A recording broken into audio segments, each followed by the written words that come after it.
Ukrainian MP joining us from Kyiv, Oleksiy Goncharenko, who's joining me now.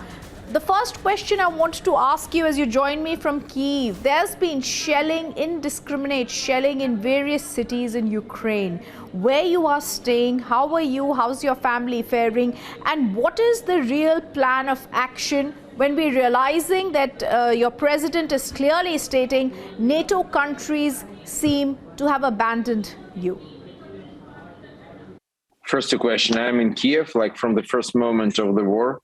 I have not left city. I joined civil guard, civilian militia, and like tens of thousands of my compatriots, and I'm also part of this and ready to defend Kiev, the capital of the city, if Russian forces will penetrate here.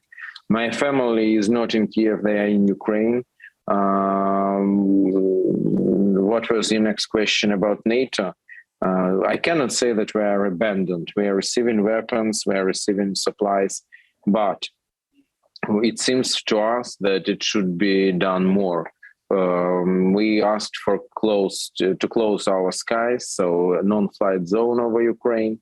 We received refuse from NATO because they are scared. They don't want their pilots to be in sky fights with Russian pilots. But in this case, we asked, okay, we can do everything ourselves. We don't ask your boots on the ground. We don't ask your pilots in the skies. Just give us aircraft, give us air defense weapons, and we will do everything ourselves. I hope that will happen. And like we stopped Russians on land, we will stop them in skies too. Yes, I also wanted to get a sense from you about not only what the ground realities are, and you telling us about how the situation there is, which the entire world is watching, but also what your thoughts are. Are you skeptical today about the West's assistance? Are you saddened by the reluctance of NATO to induct Ukraine?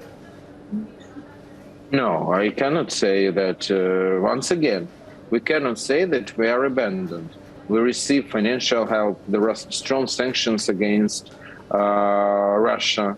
There is strong position of free world. By the way, it's for me not clear why India did not vote for resolution in the United Nations against the war, because I consider India to be free country and member of free world. But Indian government voted just they abstained.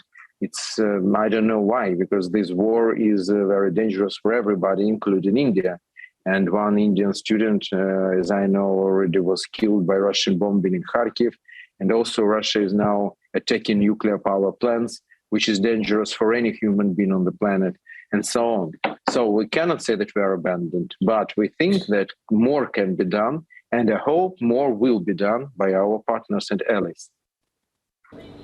Yes, Mr. Goncharenko, as I thank you for being with us, I also state, I hope your family, you stay safe, and there is better. Thank you so much. This invasion stops quickly. Thank you. Thank you. I also want to viewers tell you